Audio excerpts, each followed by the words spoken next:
All right, any last minute question before we launch into this case study? Any follow-up kind of thing? Yes.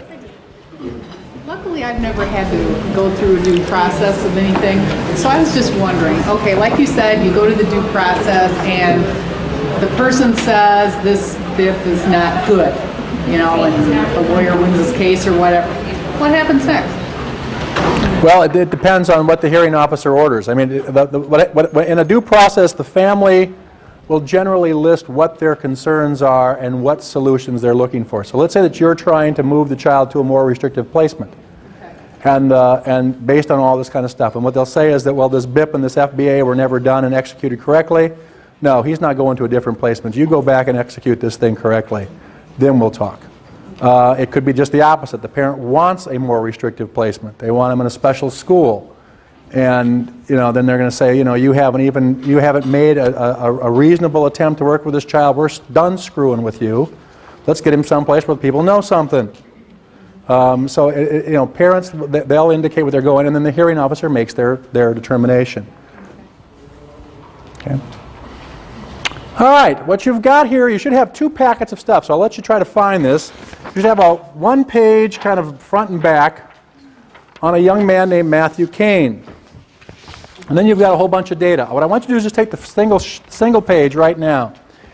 I want you to form groups of larger than 4, no larger than 6.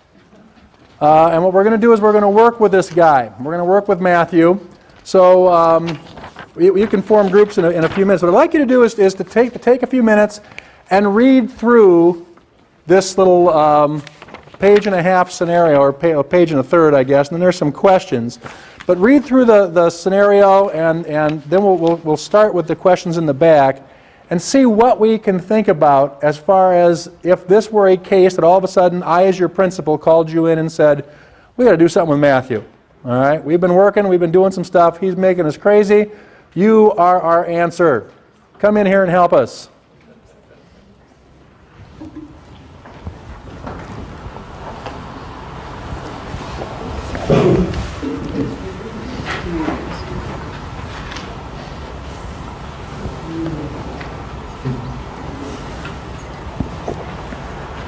And you've got little papers here if you want to take notes or anything, or you can scratch on the thing itself. But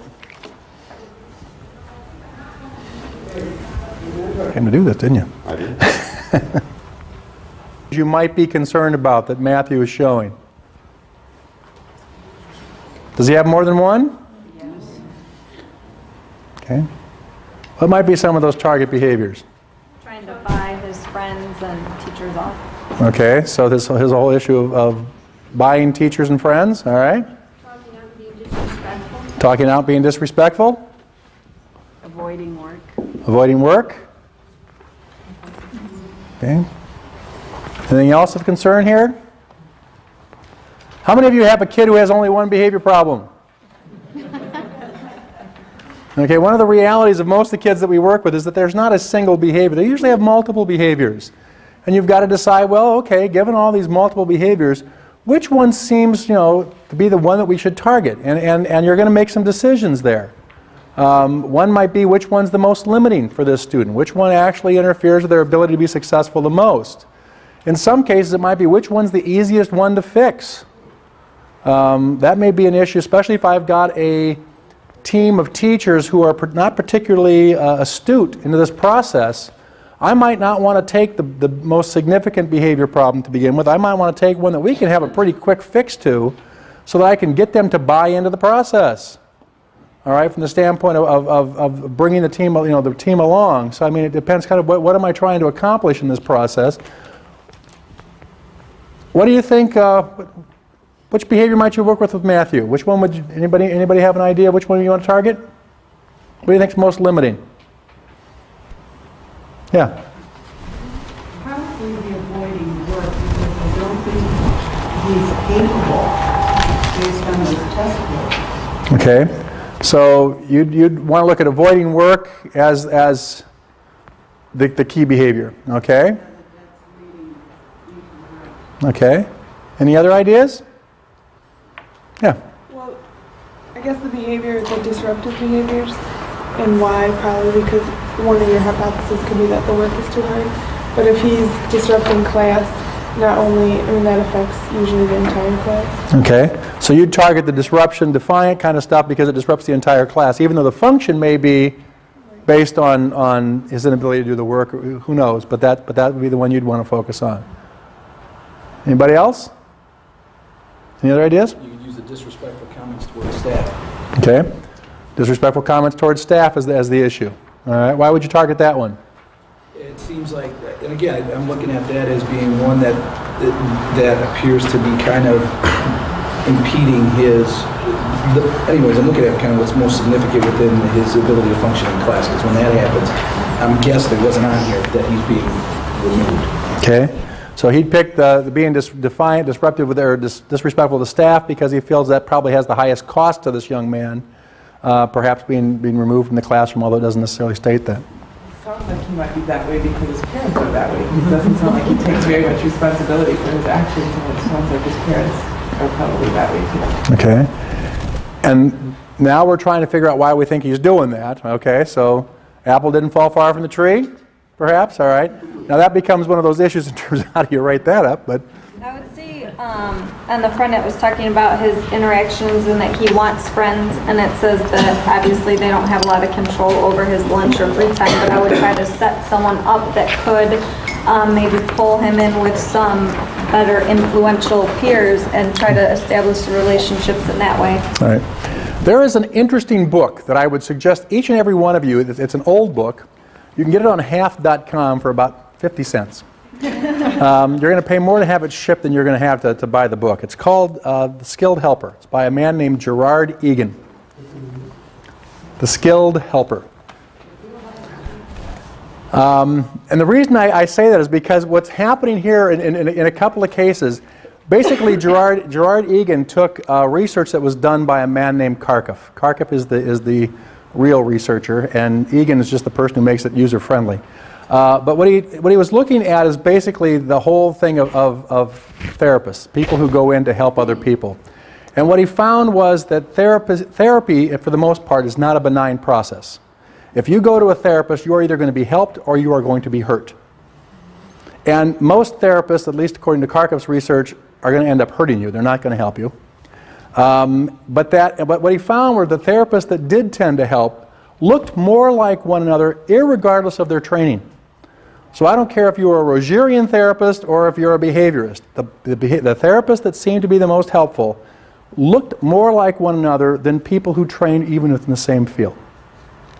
And he broke down the process into, and what Gerard Egan has done is taken this and basically broken it into a pre-helping phase, which is attending and awareness, and then 3 helping phases. One is problem exploration, the next is a deeper level of exploration, and finally, process solving.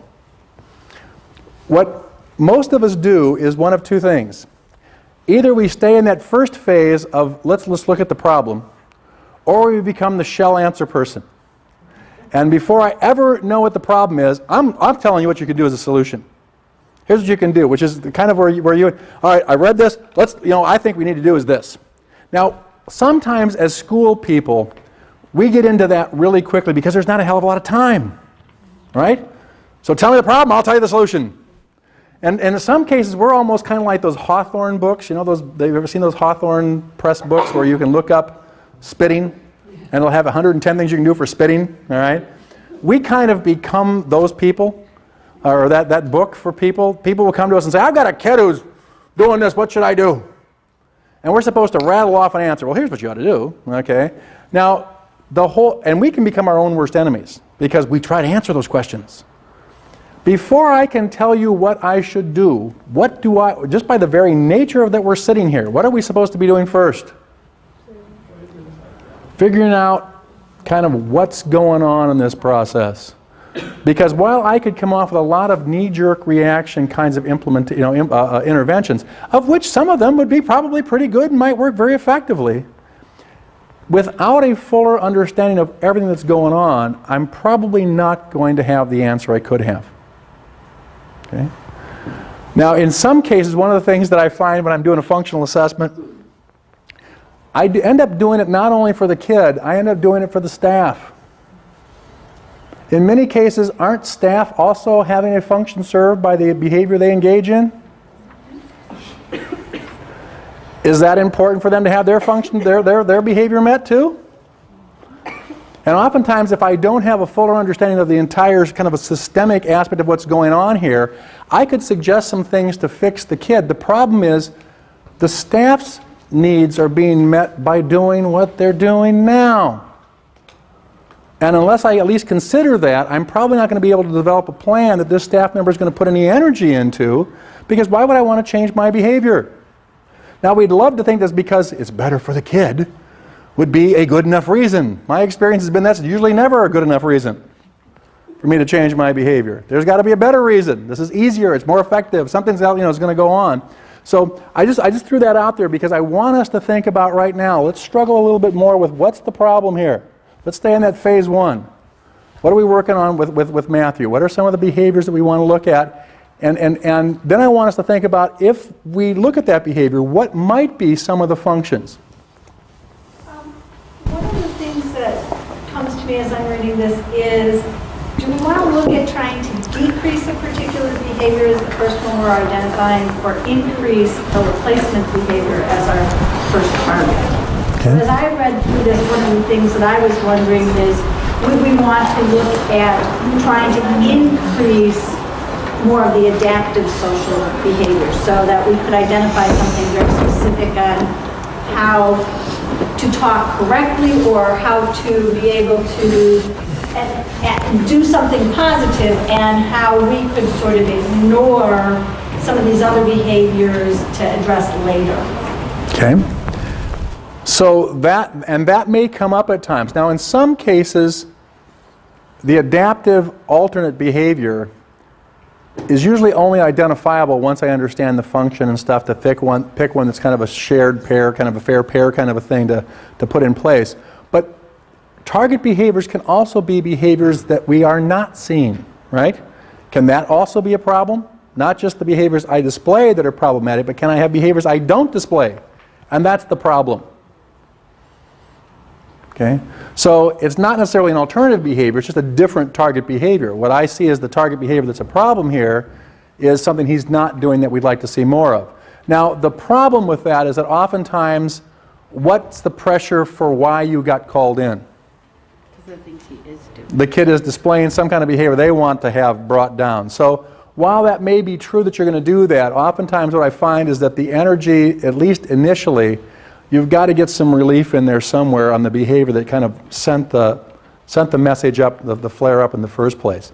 Now, again, I may do that through two different things. Once I identify the problem behavior, what I may actually do as the intervention is I'm going to foster the development of a more effective alternative behavior.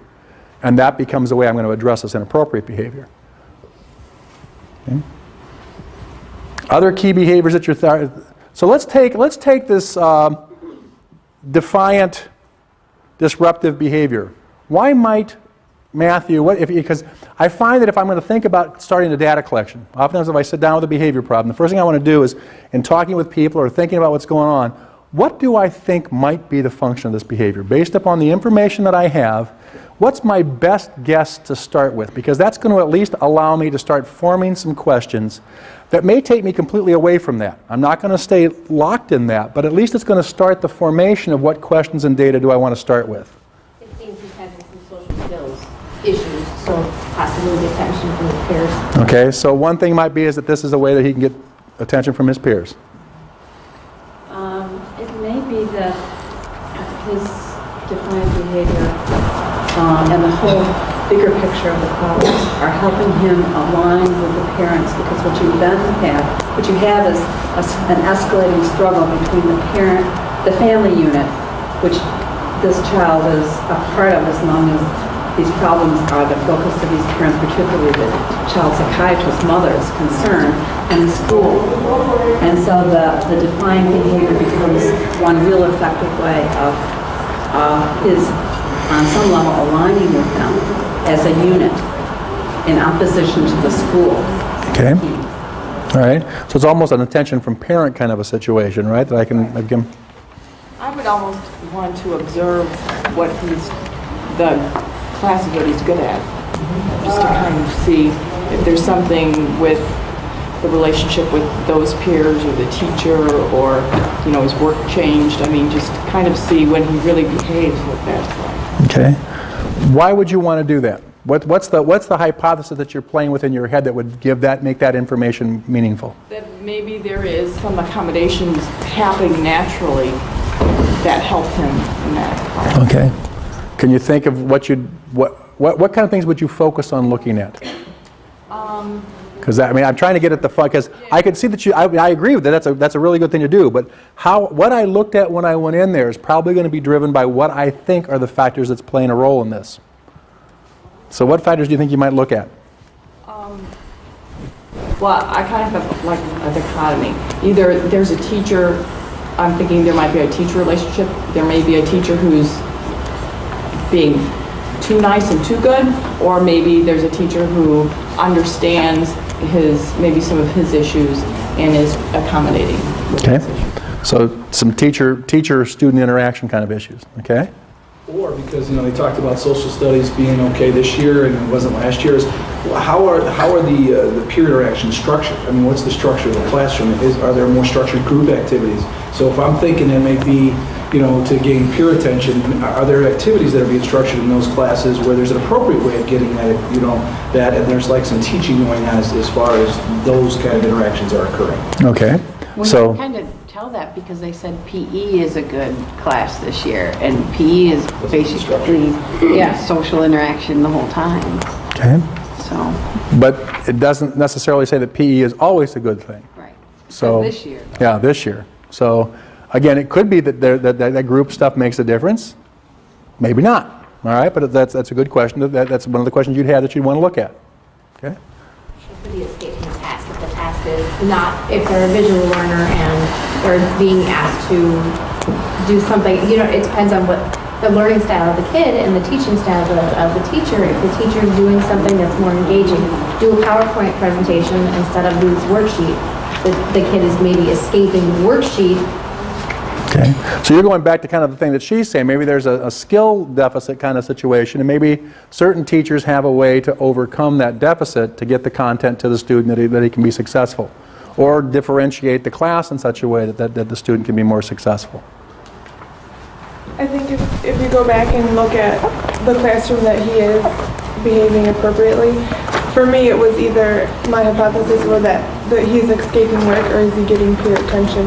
So if you go and observe where he's successful, is it that the work, you know, is it he's able to do the work in there, or is it what's happening with the peers and all that might be able to narrow it down? Okay.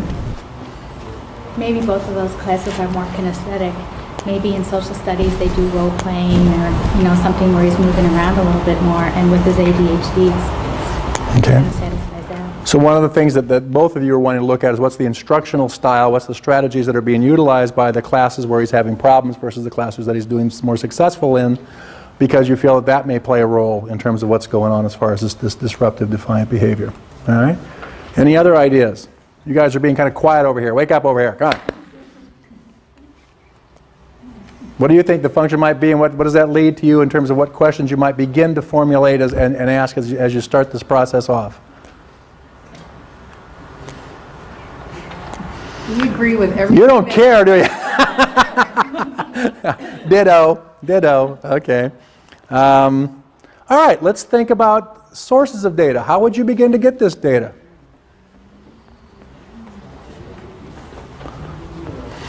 Yeah. Observation, teacher interview, student interview.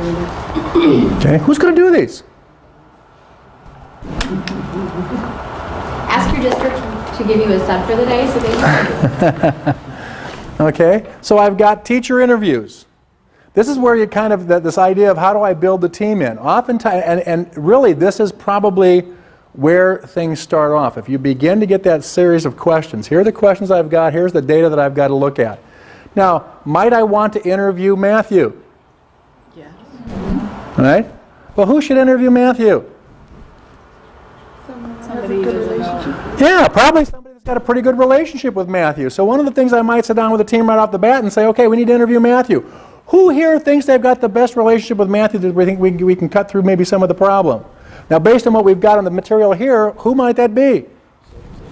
Yeah, one of those other two, those first two, those teachers that he's doing pretty well with might be a real good shot to say, maybe you're the person who maybe begin this process. In some cases, maybe it needs to be somebody who's very neutral. All right, I don't want any of the teachers. I want somebody that he can be really honest with and say, well, Mrs. Smith is nice, but boy, you know what? Mr. Jones is a jerk. All right, without having to feel bad about that kind of a situation, or feel it's going to come back and bite him. I think you probably are going to have to be creative about observing him in his classes as well. If he's a very bright, he knows when people are going to be watching him and the behaviors might change or differ, based on who's in the room. They're going to know when they're being watched, so it's going to have to be more covert. And how many kids have you ever observed that did not know they were being watched? It's a pretty rare kid, and usually if the kid doesn't recognize he's being watched, there's not a whole lot going on, at least in my experience. Kids are pretty astute. So same thing with teachers. I also find that as I write things down, teachers are especially good at changing their behavior because they start noting what you're taking notes on. And so you will often see changes as you go across. If you look at your data over time, in terms of the observation, you might see different patterns emerging because they're pretty astute that every time I reprimanded this kid, something was marked, So all of a sudden the reprimand stopped, and the praise starts going up and things start to shift, okay? But, but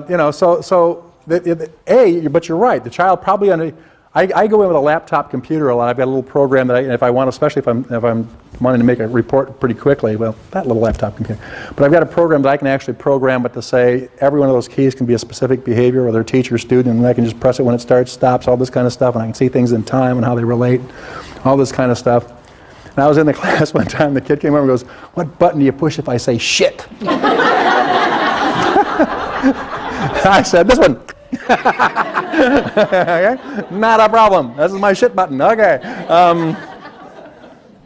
But you're right. You're oftentimes going to get reactive behavior. Now, in some cases, that's cool.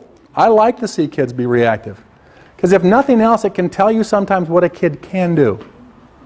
Okay? This may not be normal, but at least given a situation where he's probably on top of things, he can control this for this much time. All right? Or the teacher can do this effectively for this much time. All right, in some cases. It gives me some information. This keeps me wanting to shut off, but you've got it on paper, so that's okay. What else? What other kind of data might you want to collect and how? If we're talking about the observation data, I would be looking at, again, if we said that talkouts was a target behavior or whatever, I'd obviously be looking at either time on task or ABC chart. Okay. All right, and everybody knows what the ABC chart is, right? We've all been doing this for a long time, all right? Yeah, that might be a really kind of those are non-systematic approach. That's a non-systematic approach. But I want to just get a sense of what's going on here to make sense of things. Now, let's say that my concern is that I don't think he has the ability to do this work, or that the instructions is an issue. Who would I like to have observe? Well, I was going to say you should look at the curriculum being used or the book being used and what's being asked of him in the different classes so that you can compare levels and if he's even capable of doing that. Okay. So who might be a good person to have collect that data? Is this a good one for the social worker? The teacher. Okay. No, I probably want somebody who's got some knowledge of curriculum and instruction. If I'm going to look at curriculum and instruction, I probably want somebody who can say, you know what? That's probably not the most effective way to teach this. All right? This wasn't a very, that was dynamite. That was exactly right on, and he's not responding to that approach. The approach was being, and we're seeing a lot of this right now, okay? Because as schools are trying to get AYP, you're getting kind of, the curriculum Nazis are out, right? Und you will deliver it, the way it says in the book, right? Now, part of the issue is because if I want to show something's been effective or non-effective that's scientifically based, it's got to be implemented in a scientifically based approach. But, for example, we are seeing some issues in terms of we've got a lot of curricula now that cycle, right?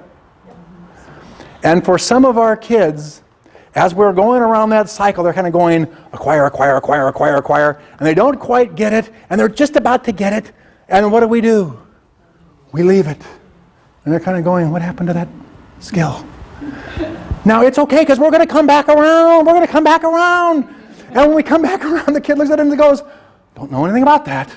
Acquire. And while everybody's ready to get it, we leave that skill, right? And they never get it in those cycling. And there are a group of kids that need a much more scaffold, linear approach to learning. Then that works nicely for a large group of kids. It does not work for all kids. So what I might go in and I find out that I'll stop picking on Dave. Jillian here is she's working. She's on there. She's one. Yeah, boy, I love the big names on these things. But the way this curriculum falls out based upon issues going on, she's never had a level close to mastery before we've left it. All right? There's not enough time. If I look at the material that she's producing, there's not enough elaboration, or during the times that they're doing, kind of independent work, she's having way too high an error level to say it is now time to move out of this skill and into a new skill. But how do you resolve that though, with no child left behind and, schools being on super probation? I mean, it's just, Thus enters RTI. They're going to come beat us up in another way, and they're going to get us through that. Basically, the bottom line comes down to the fact that there is no easy answer. But I think part of the problem is that for many of the kids, not all districts, but for many of the districts, we have probably moved the kids that can be moved by curriculum as far as we can move them. All right, I think schools have done a pretty good job in a lot of places to really get a good curriculum, implement a good curriculum, have the support, at least some level of support for the teachers to do it. The kids that then don't move, it becomes sitting down and saying, okay, let's look at what's going on. It could be an interaction style kind of an issue. It's going to be where the rubber hits the road. It's going to be the teacher-student interaction. And in some cases, the fact that this particular curricular approach does not map on well with the way this child functions. Okay, whether it's that he needs more opportunities to respond. And again, you're going to get at some of that through analysis of their work performance. And breaking that down differently between when I've got somebody with me and when I'm doing it independently. So I can't just go, well, let's look at what he's doing overall. I mean, I can't even say, sometimes, how many of you as teachers have graded parents' homework? So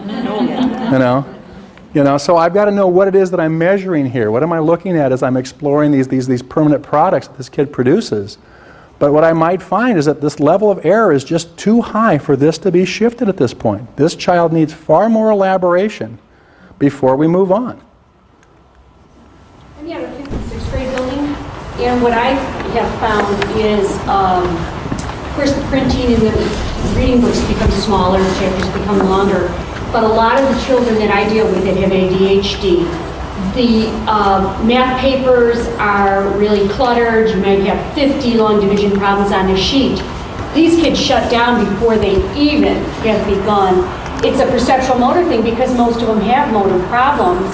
And I've seen them have to cram in, little, long division pages, and then there's 50 of them. Or even with the writing. I mean, they're giving them these teeny-weeny lines to try to conserve on paper. That's so painful for children who have fine motor problems to try to fit it in these little lines. So I'm just saying the difference from the elementary building to my building, everything just becomes more cumbersome and more crowded on their papers. Right. And that can be, she's gone. Okay, I guess. But the question about the fact that if I've got this kind of biological issue, where does it fit on the form? Kind of a thing, and is that the function? I don't think it's the function, but I think oftentimes the information that we gain from that can be incredibly helpful to help point to what the function might be. So again, if I've got a kid and he's got a learning disability, now that doesn't tell me a hell of a lot. But if on the other hand it says that I've got a child who's got an auditory processing deficit, okay, now it helps me begin to say, as I go in and look at what's going on, to what extent does this environment challenge what's been diagnosed as an issue for this kid, to at least help me become more aware of what's happening. If he's got support of not just what he hears but what he sees, does he do better? Okay? And I can begin to collect data that will allow me to observe how this plays out in the environment. I don't have to just guess, but it does focus me in terms of what I might want to look at. If I've got a kid who's got some visual perceptual kinds of issues and I look and say, God, here, look at this, My son opened up a frozen custard place, And so yesterday I was working there with him, but he was taking the orders because I can't work the cash register. I'm not good at mechanical stuff. So he was taking the orders. I was just dumping ice cream, right? I can do that. But he was writing about this big, right? And I said, Chad, you're working with an elderly person here. You need to write big, because when I look over there, I can't see that, And so, but I may not tell somebody that kind of a situation, and I'm just going to start having problems, and I'm going to start not wanting to go work, And so we'll see kids who will start engaging in escape-type behaviors because we've put too much of a tax on how they're going to get the information. Okay. What else are you seeing here with Matthew? Yeah? I'd like to interview the parents, too. Okay. Not at home. For what reason? Well, is he exhibiting the same behaviors at school? Okay. At home, and if he is at home, what are their consequences? Maybe they're using something that works for him at home, that's not at school, and also just getting the parents' feedback, because they've obviously felt like they haven't been involved, or the school's not doing their job. Okay. I think just interviewing them would help them feel better than anything else. All right, and who should talk to the parents? Social worker. Why? Because they do parents. Social workers do parents, okay? All right. And again, it might be who has the best relationship with mom and dad. This particular case, that would be a real key issue because there does not seem to be a lot of trust between school and mom and dad right now. So picking someone for whom the parents could feel comfortable that I can answer this, because if I'm thinking you guys have been screwing up and you're way too punitive with my kid, I'm probably not going to tell you he's a pain in the butt at home too. All right? Unless I'm feeling pretty comfortable with who I'm talking to. To go off what she said, it'd be interesting to see if Matthew has any siblings and what their behaviors are like at school. Like if they have similar behaviors, it kind of, leads us more to positive. Okay. All right. So I might want to see their siblings. This is another thing that oftentimes that we're kind of sliding to. If you ask a school personnel of a kid who has behavior problems, where does the basis of the behavior problem lie? Home. Absolutely. Most educators will say, problems at home, all right? And then they bring it over here. All right? If you ask parents of a child who has behavior problems at school, where the basis of the problem is, what do they say? School. All right? So here are the two groups that have the most to do with the kids see the problem from just opposite ends of the tube. All right? The kids having a problem because of you. Right? And so, and I think that's not lost on people. And I think you have to, again, have that sense of, I think those are important issues, and I would certainly want to know some of that kind of thing too, in terms of that, are we seeing a pattern here that there could be issues? Now, but I've got to be somewhat cautious on that in terms of how I do that it's not just saying, well, problem is you. Right?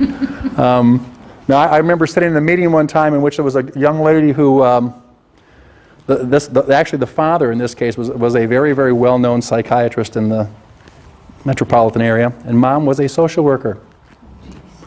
God, talk about, you're guaranteed to be screwed up if you got a social worker and a psychiatrist for a parent. This young lady who was a middle school student, would take off her clothes and go sit in the front yard. Now at school, she had a problem getting to school sometimes, but once she got to school, she did quite well. She was in student council. She had a little bit of problem getting there, but once she got there, things were fine. She didn't have problems if she go visit somebody like she go stay at somebody's home. And we had this meeting, right? And the parents were wanting residential placement for this kid. Okay? And the school was saying, and so I was actually, the nice thing about a consultant is that you can break family rules. I can come in and say things school people can't necessarily say because then I can leave. But it was kind of like, well, Dad, you're saying that she doesn't have a problem here. She doesn't have a problem here. The problem seems to be at home. And he goes, are you saying that this is a family issue? And I'm kind of like, well, yeah. Seems like this is displayed at home, not a school thing once she's here. Now sometimes those are important things to be able to sort out, and in some cases help say where does the problem, reside. And for us in schools, that can become a really critical issue because we touch every kid. And in some cases, whether for better or for worse, we have to separate out what is a school issue and what is not a school issue. We are not, although we are, but de facto, but we are not this nation's children's mental health program. Some people would like to make us that. I'm not sure that in some future date that won't be mandated to us, but at the present time, that's really not our role. Our role is to be schools. And so that becomes one of those challenging issues.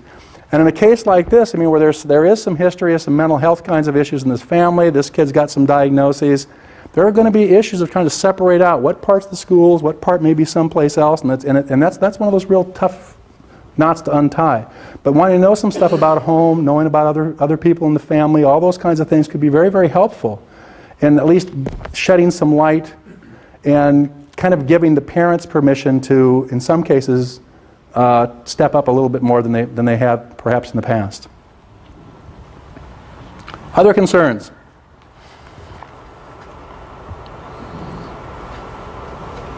It would be easy to chart when he's sleeping, what time he's sleeping.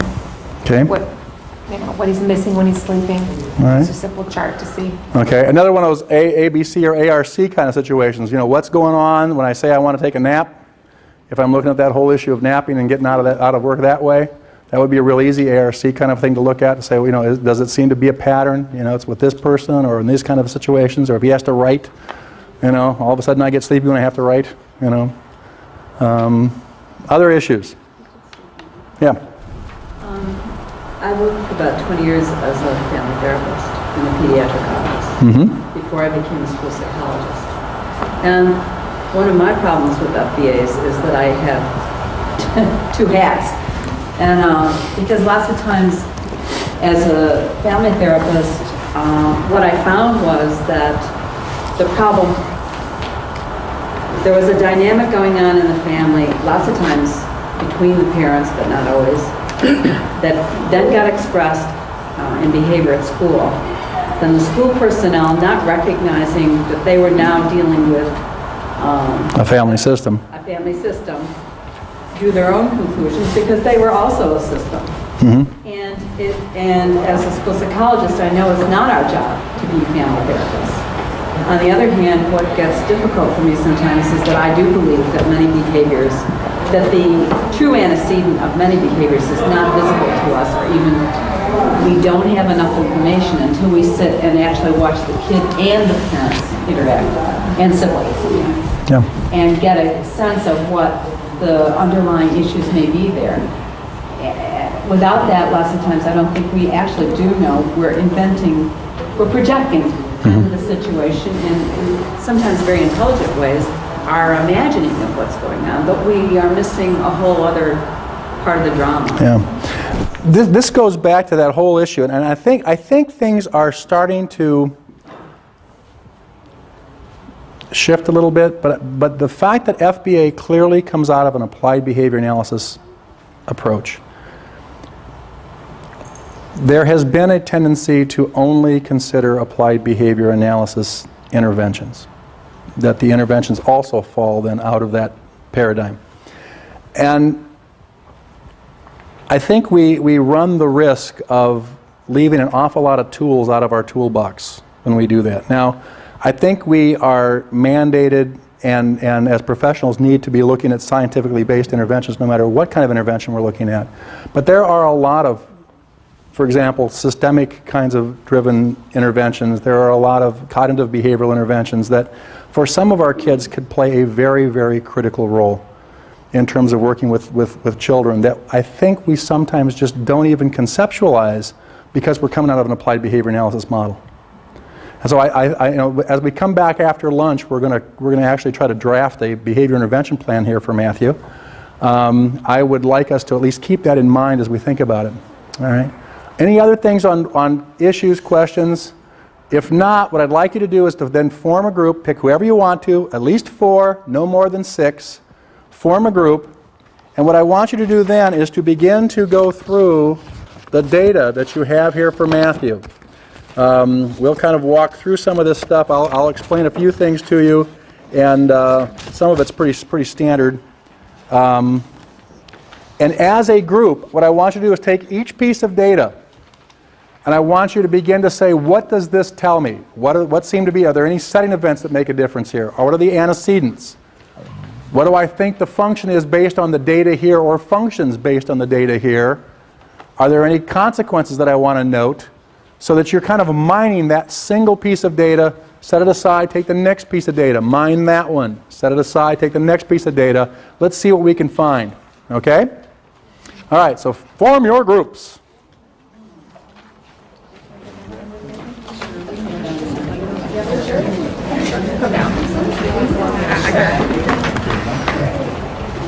Little data sets that you can collect here. I'm just going to kind of walk you through it very quickly and then let you kind of digest what it means. The first page, Roman numeral 1, is just general information, and this more or less just lays out in this particular classroom what was going on, how many students, what was the size of the room, equipment, all that kind of stuff. Just some general idea to familiarize you. Yeah, it's in the handout with a pull, 3-hole punch. So so this is your the first page after you. I don't know why this does this.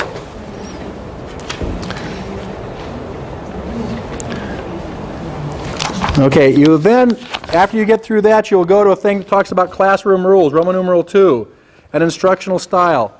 What you have here basically is just some questions about, are there rules, are they posted, are they clear? If somebody violates the rule, what does the teacher do?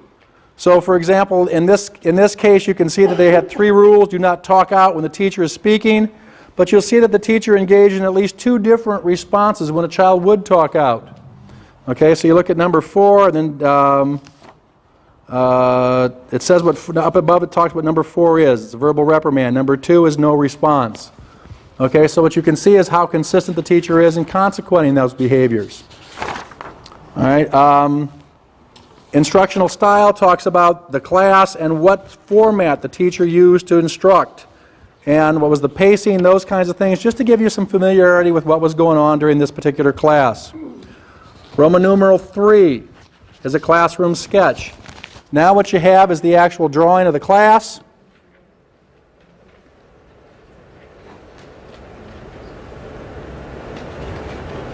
If I can find it on here. And what you can see is where the students' desks were, and what you have are a series of boxes. In this box, I'll go down a little bit more.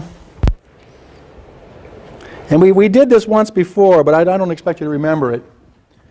Each one of these is a student's desk. Anytime a student got an opportunity to respond, it's marked up here in that quadrant. Anytime they got a verbal reprimand for behavior, it's marked in this quadrant. Verbal praise for academics, verbal praise for behavior, or an academic correction. So this is basically just charting how the teacher responded to this child as they were engaged in this classroom. So as you can see, the circled student is Matthew. Matthew got 1 opportunity to respond. He got 2, 4, 6, 7, 8, 9, 10, 11 reprimands and 1 academic correction. So during this observation period, that's what he experienced from this teacher. All right, and you see what some of the other kids got. You can kind of play with that. The next section just is task engagement. It's the plus or a minus. And you've got 2 lines that deal with Matthew and 2 lines that deal with another student just chosen at random to look at. So you can see how he compares to at least one other student. So you see his task engagement versus some other student.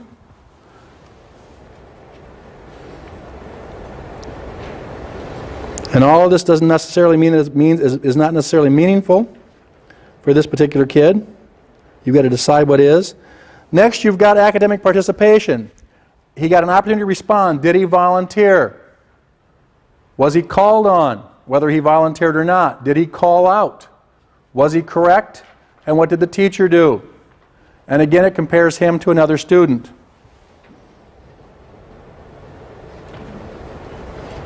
You then have a section on compliance. He got a request. Did he comply? Did he ignore? Did he resist? And you get a sense of, and then regardless of whatever he did, how did the teacher respond to that? So you get some sense of his compliance and the response to his compliance. And this is the target behavior. When he engaged in the target behavior that's specified, what did the teacher do? What did the peers do?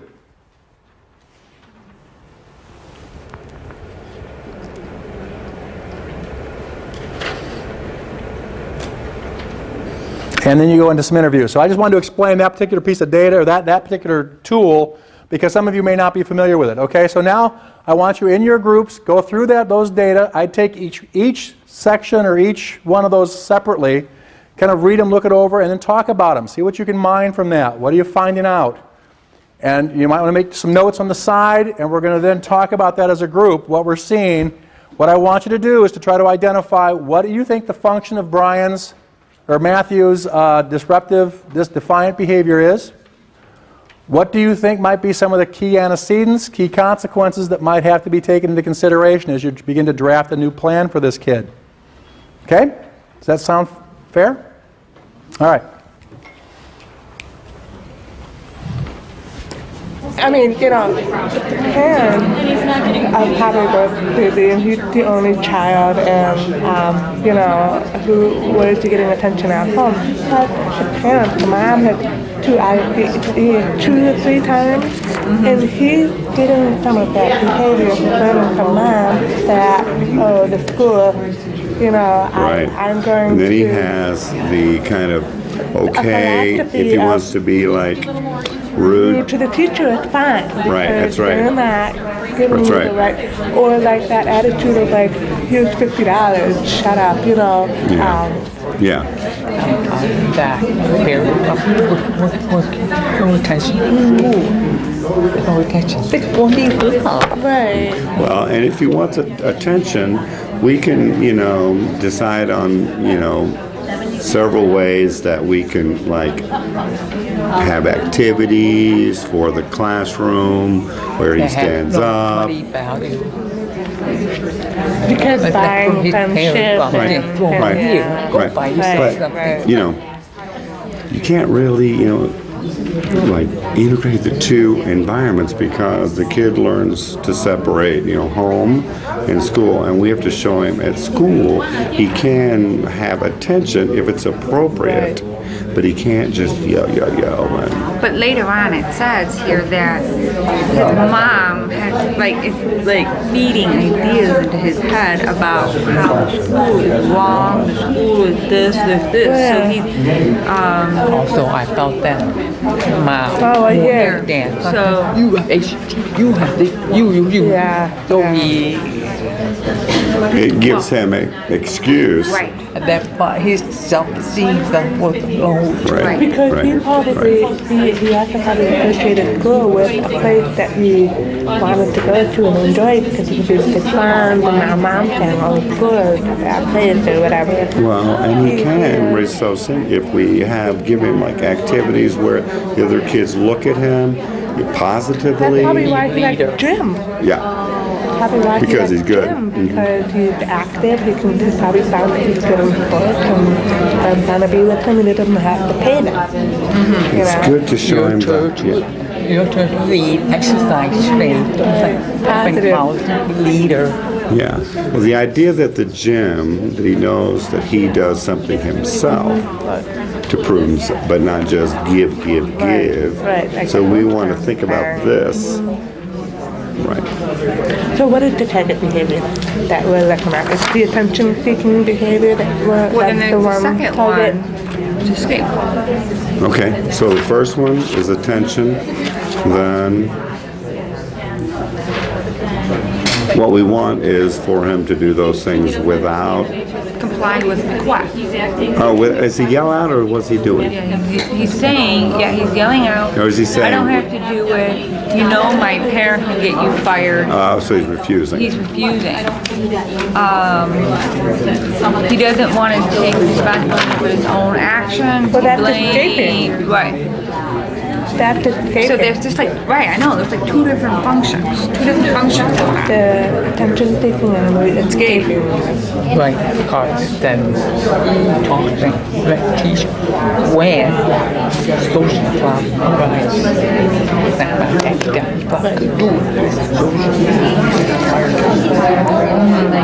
And medication that is it always like or the percentage more? We expect that, but he's choosing where to sleep with his head down, right? Which of the two is causing the most difficulty in the classroom? Which one? Okay. Okay. Then let's focus on, because you have to decide on one. You can't have two plans at the same time. So You can tell you 46 that. And I struggle with that all the time.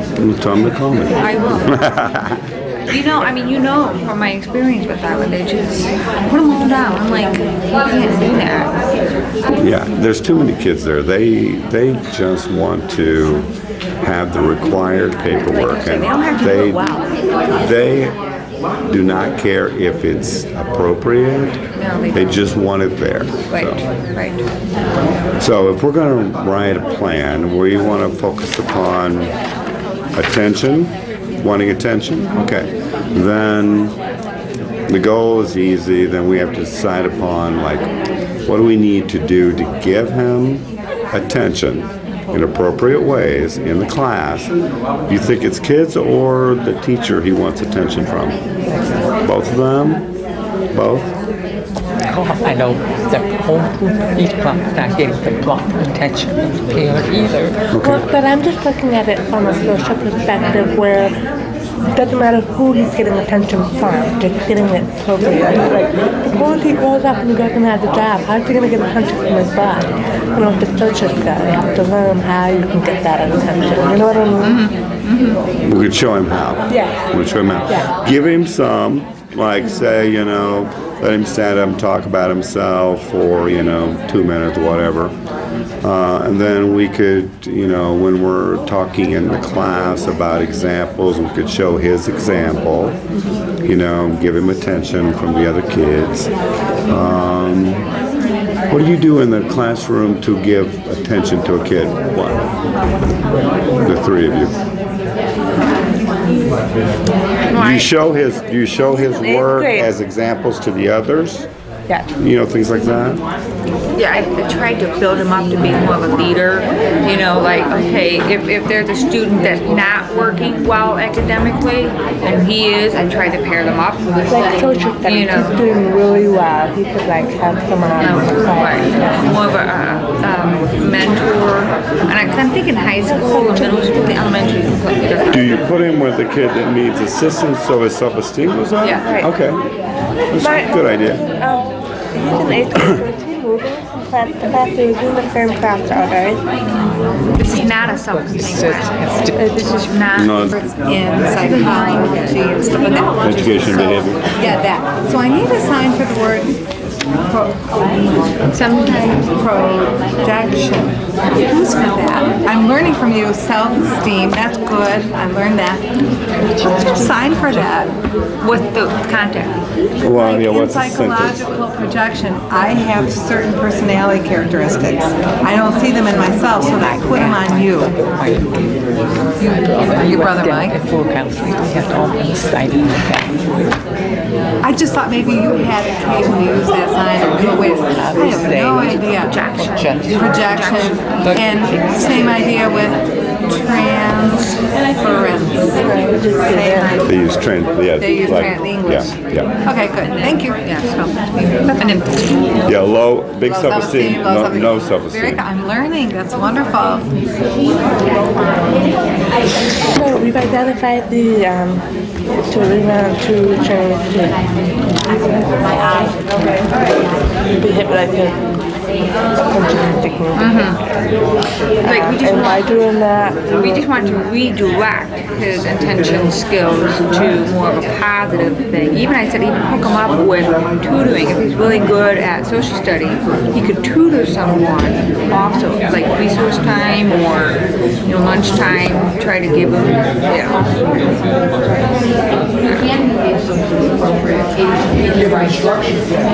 If he wants but what do we do? earn that. work, So he what do just we? want to. We have to earn that. What do we? Maybe he doesn't want to have Wait, like what if? like the job. So then, What can we do with him in a social setting?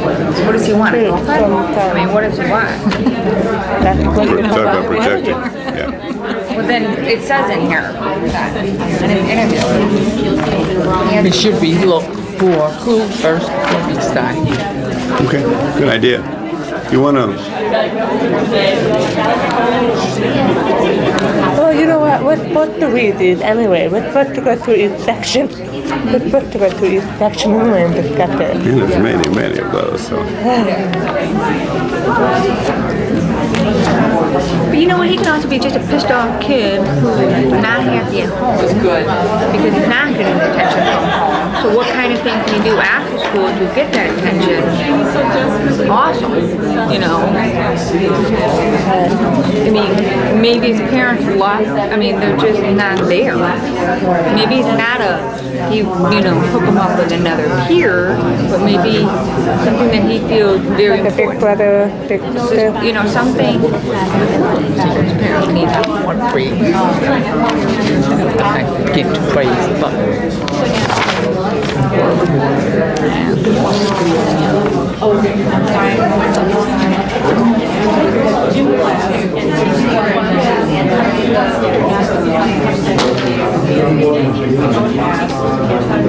learning to check the book.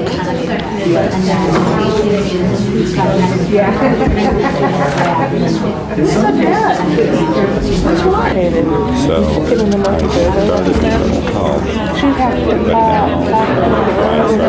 agency that travels around the state. Right, and so she's talking over these kids to him, isolating him. With the school and with the families. But is this a deaf or hard of hearing student or this is hearing? So it doesn't matter. My point is, she's yelling over these kids. So I see all these teachers at schools when I travel around. So.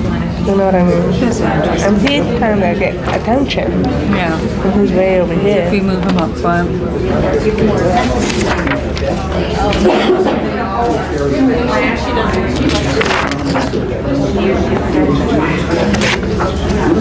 Is this ADHD related? Okay, that's another thing. So we have an ADHD component, then you have possible ODD component, oppositional. It's like two different. And you look at age, he's 8th grade. Which is that teenage thing. I mean, you have different and they kind changed his med. Yeah, and they changed his med. So are we functioning, are we servicing the ADHD component, or are we servicing the possible ODD? So the attention, is that the We're just looking at the behavior. ADHD thing, or is that ODD We can't attention guess thing? at what the diagnosis. We're just focusing on the behavior because. But if it's ADHD, then we have different strategies than we do for ODD. But he's not ODD yet. But he's refusing the work. But it's verified that he has ADHD. So we only have to use ADHD then? Could be could be just 8th grade. Yeah. I know.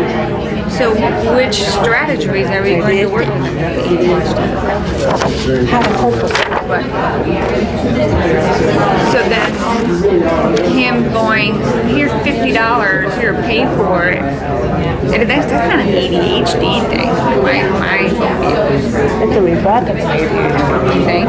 He's broke because he was goofing around. I think So then maybe he was there's two embarrassed and so there's, There's two functions for one behavior. Well, there can be Right. different at different times. Right. So So they kind of all like that can make it much more difficult to figure it out. Right.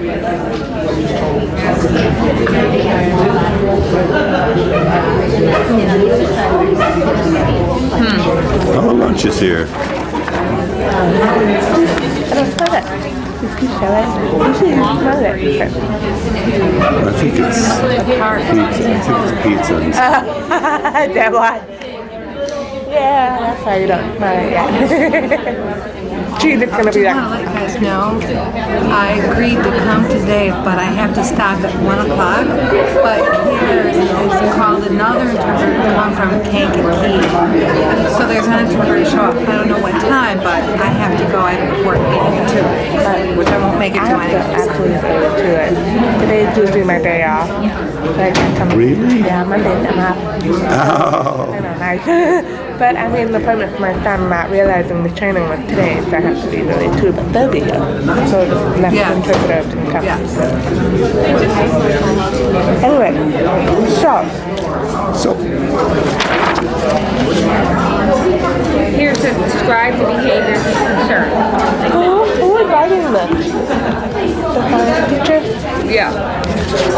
Describe the behaviors of concern. He wants to play the class clown, but when corrected, he becomes rude and disrespectful. He also becomes rude if another peer kind of goes, you know.